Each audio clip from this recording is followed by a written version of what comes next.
कंसचाणूरमर्दनम देवकी परमानंदम कृष्णं वंदे जगद्गुरुम. 15वा श्लोक आहे 4थ्या अध्यायाचा. एवं ज्ञात्वा कृतं कर्म पूर्वैरपि मुमुक्षुभिः कुरु कर्मैव तस्मात् त्वं पूर्वैः पूर्वतरं कृतम्. तर कर्म कसं काय त्याचं विवेचन भगवंत करतायत. ते या ठिकाणी उदाहरण देत आहेत की पूर्वी असे अनेकांनी केलेलं आहे, म्हणजे मग तुला पण करायला पाहिजे असं त्याचा ओघ आहे. मी म्हटलं की पूर्वीचे जे मुमुक्षू म्हणजे काय की जे परमात्म्याच्या परम मार्गावर मारलेले असतात, परमात्मा स्वरूपाची झाडीकडे जाण्याची इच्छा ज्यांची असते आणि त्याप्रमाणे त्यांचे प्रयत्न चाललेले असतात, त्याला मुमुक्षू म्हणतात. ते अशा पूर्वीच्या अनेक मुमुक्षूंनी अशीच कर्म केली म्हणजे कर्म करून न केल्यासारखं, अकर्म केल्यासारखं. आणि आता पण आपण जे ऐकलं होतं ते सगळं त्या पद्धतीने, म्हणजे मग आपल्या पूर्वजांची परंपरा आहे अशा प्रकारची कर्म करण्याची. मग ती परंपरेचं तू पाईक आहेस, त्यामुळे तुला ती परंपरा पाळायला पाहिजे. म्हणून तू पण तसंच कर्म कर. म्हणजे आपलं जे नियत कर्म आहे ते नियत कर्म कुठल्या प्रकारची फलाशा न धरता ममता अहंकार सोडून करायचं. अशी पूर्वजांनी केली तेव्हा तू पण कर. आणि पूर्वीचे सगळे मुमुक्ष म्हणजे परमार्गाला लागलेले सगळे लोक अशाच प्रकारे समाजसेवाच करत होते. असं कर्म म्हणजे काय, शेवटी समाजाच्या कल्याणाचंच कर्म सगळं ते.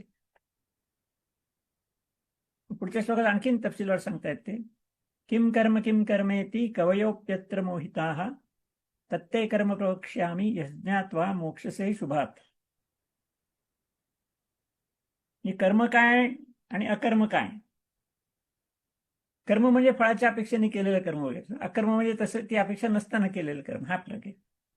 तर ह्या बाबतीत नक्की लक्षात आलं पाहिजे की कर्म काय ना अकर्म काय. अकर्मात सुद्धा कर्म करायचंय, कर्मातही करायचं आणि अकर्मातही कर्म करायचे. म्हणजे कर्मामध्ये कर्म आहेच, पण ते फलाच्या अहंकार ममता सोडून केलेलं कर्म आहे आणि कर्मामध्ये ते सगळं धरून केलेलं कर्म आहे, हा फरक आहे.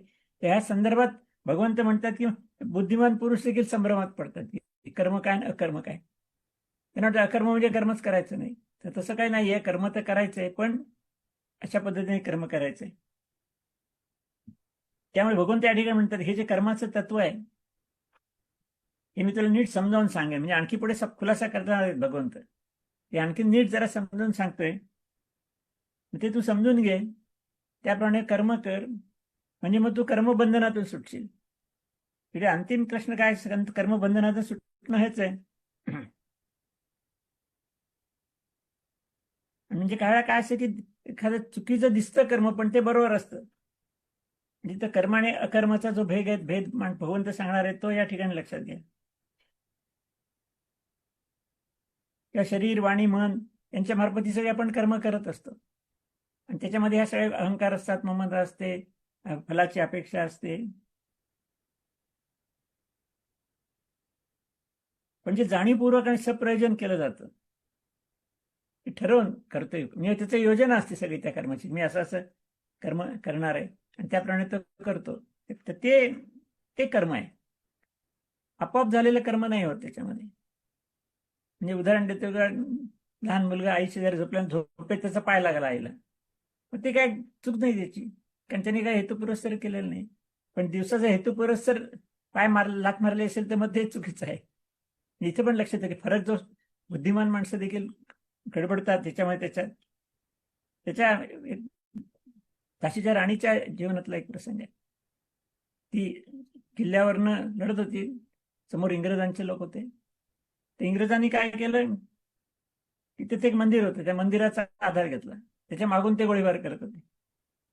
तेव्हा आता जो तोफ उडवणारा माणूस होता सैनिक यांचा, त्याला प्रश्न पडला की त्यांच्यावर जर तोफ डागली तर मंदिर तुटेल, मंदिर तोडणं काही चांगलं कसं काय. म्हणून त्याने राणीसाहेबांना विचारलं. तर राणीसाहेबांनी सांगितलं काय नाही, मंदिर बिंदिर काही नाही, आपल्याला शत्रूचा नाश करणे महत्वाचे आहे, त्यामुळे तू खुशाल तोफेचा गोळा डाग तिथे, मंदिर त्यातलं तर परत बांधू आपण. म्हणजे मग इथं कर्म आणि अकर्म काय यातला फरक लक्षात. मूळ उद्देश काय होता, शत्रूचा विनाश करायचा, विनाशाचे दुष्कृतम. आणि त्यामुळे मग थोड्याशा अशा काही गोष्टी झाल्या तरी चालतात. तर हे निर्णय घ्यायला पाहिजे. हा निर्णय तिने घेतला नसता तर इंग्रजांनी केव्हाच तिला हरवलं असतं. तेव्हा हा निर्णय घेणं महत्वाचं आहे. म्हणून भगवंत तेच म्हणतात, म्हणून मी कर्माचं जे तत्व आहे तुला नीट समजून सांगतो, आणि मग तुला पण योग्य निर्णय घेता येईल. आणि म्हणून तू जे आता म्हणतेस मी नातेवाईकांना, गुरूंना, ह्यांना कसं मारू, ते तुझ्या लक्षात येईल की या ठिकाणी काय करणं आवश्यक आहे. तर पुढचा खुलासा आणखीन पुढच्या श्लोकात होणार आहे. सध्या आपण या ठिकाणीच थांबूया. भगवंत कर्माचंच वर्णन करतात. म्हणजे कर्म, अकर्म आणि विकर्म या तिन्ही शब्दांचा स्पष्ट खुलासा भगवंत आता या श्लोकामध्ये करतायत. श्लोकाचा क्रमांक आहे 17. कर्मणोऽपि बोद्धव्यम बोद्धव्यम च विकर्मणः अकर्मणश्च बोद्धव्यम गहना कर्मणो गती. कर्माची गती गहन आहे. गती म्हणजे परिणाम सगळे.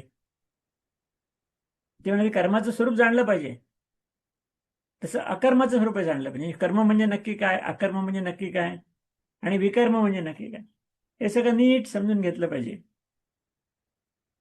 कारण कर्म म्हणून म्हणलं ते खुलासा होईलच पुढच्या श्लोकात की कर्म नक्की काय आहे, आणि त्याचे परिणाम कुठे परिणाम होतात, कुठे ते बंधनकारक ठरतं, कुठे बंधनकारक ठरत नाही, या सगळ्या गोष्टीला नीट समजून घेतलं पाहिजे.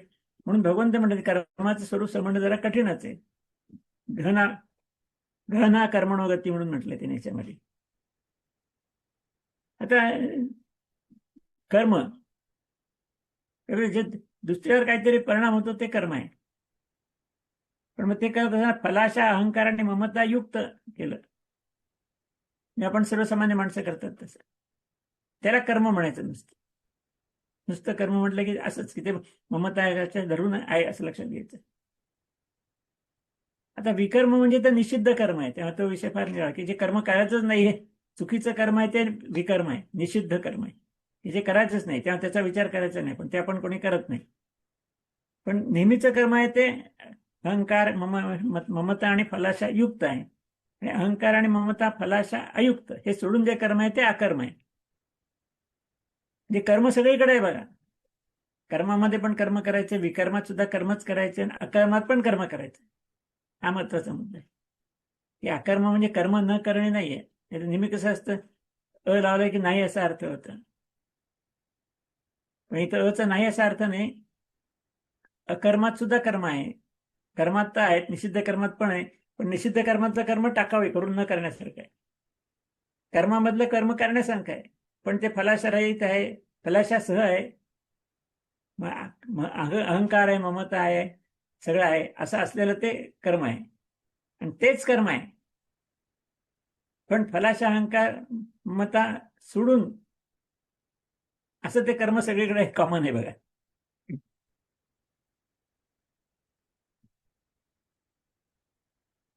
अकर्म म्हणजे कर्म न करणे नाही, हा महत्वाचा मुद्दा आपण लक्षात ठेवला पाहिजे.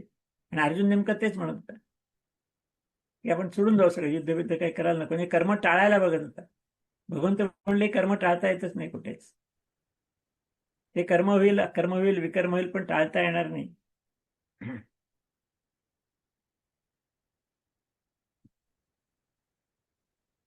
मग आता कर्म जे आहे, जे अहंकार, ममता, फलाशा सह्य आहे, ते बंधनकारक आहे. बंधन म्हणजे काय, त्याची फळं आहेत, फळं मिळण्याकरता, फळं भोगण्याकरता शरीर लागणार आहे. ते म्हणजे जन्म मरणाच्या चक्रातून मुक्ती नाही, म्हणून ते बंधनकारक आहे. की जन्म मरणाच्या चक्राची ते बांधून ठेवतात कर्म सगळं. आणि अकर्म जे आहे ते बंधनातून मुक्ती देणारं कर्म आहे. तेच कर्म आहे करायचे, जे कर्मामध्ये केलं तेच अकर्मात करायचे, फक्त त्याच्या अहंकार, ममता, फलाशा सोडून करायचं. मग ते बंधनातून मुक्त करणार आहे. हा यातला महत्वाचा फरक आहे. हा आपण हे लक्षात ठेवला पाहिजे. हे व्यावहारिक दृष्टीने आपल्याला म्हणताय बस चांगली कामं करतायत, कुठल्या अपेक्षा न ठेवता, हे सगळे अकर्माची लक्षण आहेत. म्हणजे पूर्वीच्या लोकांनी शाळा कॉलेजेस काढली ती बघा, भाऊराव पाटील किंवा आणखीन जुनी सगळी मंडळी ती काय पैसे मिळवण्याकरता काढलेली नव्हती, लोकांना ज्ञान देण्याच्या चांगल्या उद्देशाने काढली. मग ती सगळी कर्म अकर्मात आली. कर्म केले त्यांनी, उलट चांगलं कर्म केलं, पण अहंकार, ममता, फलाशा नाही काही. पण आज काढतायत शाळा कॉलेज, पैसे मिळवण्याकरता काढतायत, ते स्वार्थ करता काढतायत. त्यामुळे ते कर्म आहे, त्याची फळं मिळणार त्यांना काय असतील, पण अकर्माची नाही. त्या अशा दृष्टीने कर्म अकर्म यातला फरक लक्षात येत आहे. तर पुढच्या श्लोकात आणखीन थोडासा खुलासा करता येते. 18 आहे, कर्मण्य कर्मयः पश्येद अकर्मणीच कर्मयः स बुद्धिमान मनुष्येषु संयुक्त कृष्ण कर्मकृत.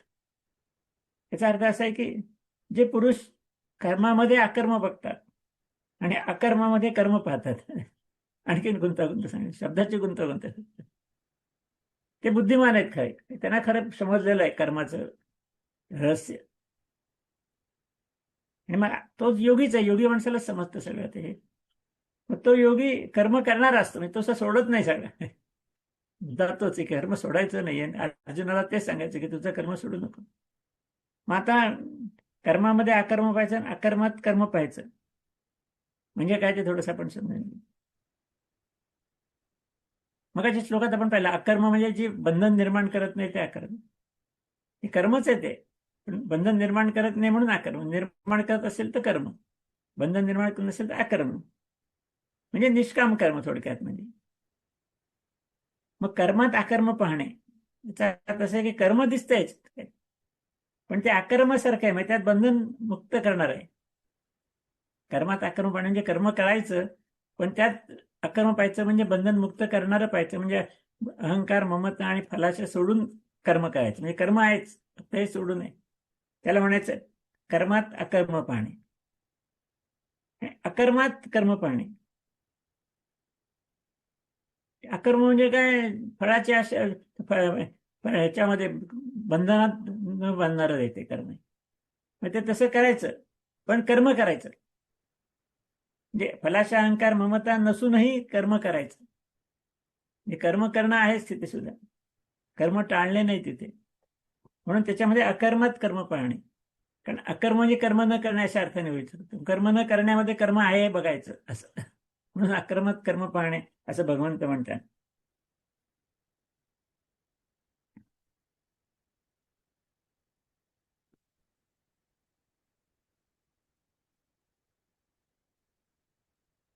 आणि अकर्माचा आणखीन एक व्यावहारिक अर्थ म्हणता येईल की स्वार्थाकरता प्रवृत्ती किंवा निवृत्ती काही नाही. काही निवृत्तीमध्ये पण स्वार्थ असतो, काही प्रवृत्तीमध्ये पण स्वार्थ असतो, पण ते स्वार्थ नकोच आहे तिथे. सगळ्यात जनकल्याणाकरता करायचं, कुठल्याही प्रकारची अपेक्षा न करता. ते अकर्म झालंय, लक्षात ठेवा. सूर्याचं उदाहरण द्या, सूर्य सगळं अकर्मच करतो, सूर्य सगळं करतो, त्याच्या प्रकाशात सगळी कामं होतात, पण तो सगळ्यात अलिप्त असतो. त्याचा काही संबंध येत नाही या सगळ्या कर्माची, पण त्याच्या प्रकाशात सगळे लोक कर्म करतात, अकर्म करतात, विकर्म करतात, पण तो सगळ्यात अलिप्त आहे. त्याचं ते अकर्म आहे असं लक्षात घ्यायचं. ठीक आहे, आपण थांबू.